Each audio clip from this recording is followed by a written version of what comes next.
I never forget this. I'm driving down Highway 80 up in Northern California. This was like in the mid to late 80s.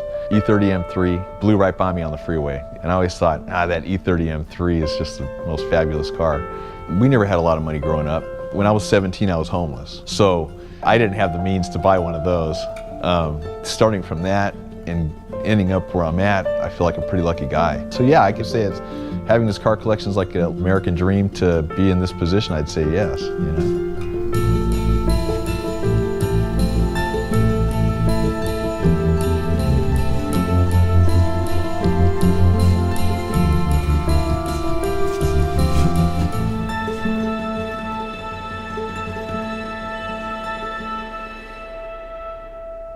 The collection basically comprises of about 45 cars, 55 total with parts, cars, and everything else to support the collection.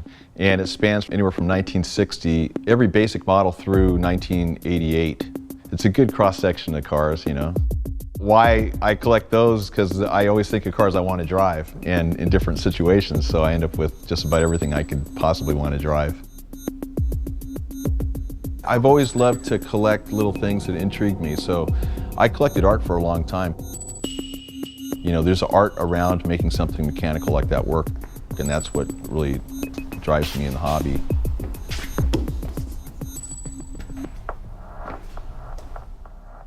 We talk a lot about the cars, but one of the aspects of the hobby that so intrigues me is finding those little bits and those little parts that are so hard to find, you know, and collecting those. I'm more hooked on the treasure hunt than I am on just having it sitting on a shelf, obviously. That's what kind of keeps you going. It's the people, it's the cars, it's just kind of everything about the whole activity that feeds on itself, you know? His soul is BMW, I believe. We all make fun of him and say it's a disease. Yeah, but it's a passion of his. My shop manager, he's like my little brother, you know? He's here full time and he manages the collection. And so when we look at restoration now, we're not looking so much at restoration as we're looking at preservation. It's like almost like an archaeological find, you know, when you find the right car with all the right parts, it hasn't been molested. Because think about BMW is always performance driven. So everybody wants to take the car and put performance parts on them and change the car the way it was originally built. The first vintage BMW I purchased was a 1600.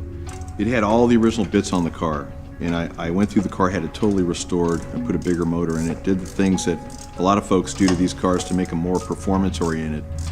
And from the day I got the car back, it's a fantastic car. I love the car. It's in my collection still today, but I always regretted removing all the special little bits the 1600 has. And since then, I have always had such a hard time finding a all original example. And when I found this, it was just, to me, it's like the holy grail. It's like, it's very unique to find these in this condition.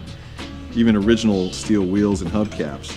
I mean, this thing is really a fantastic survivor car. Well, we're gonna preserve it. We're gonna drop the engine, transmission, subframe all down at once, put everything 100% mechanically sound, put it together, make a driver out of it. I know how I am, what car I had when my son was born. I know when I was a kid and my uncle took me to school, you know, riding in the car. I get those emotional experiences, or those experiences in general, that were good times for you, of course. So I don't want to be seen because I'm not like that. I'm not a public persona per se. I don't make my living in the car business, and I'm embarrassed. I'm not a show off, I guess. And I'm not saying people that show their cars are show offs. I'm just saying I don't feel, that's not why I do it. The 700 RS #1 car of two built, hand built, in 1961. This car was no stranger to winning races. Hans won his final hill climb championship in this car. Just an amazing car, just an amalgamation of great BMW history there. It's almost like I'm the caretaker for the car. I'm very proud to own that in the collection. It's a very, very, very special car. We keep all the original keychains to the cars. Like for instance, this keychain here, you know, the RS #1 keychain.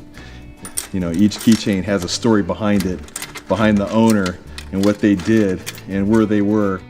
Cars are honest, they are what they are, you know. and I close the door, and then I can come in here, I can sort parts, or I can go through what I want to go through, and someone's not knocking at my door. That's big for me. Once you're hooked, it's hard to stop. I mean, it's really difficult to stop. So, am I crazy? No.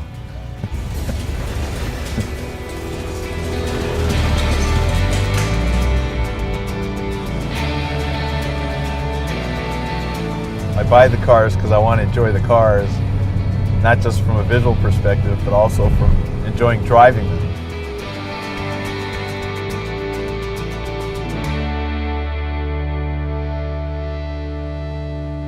There are millions of BMW stories. What's yours?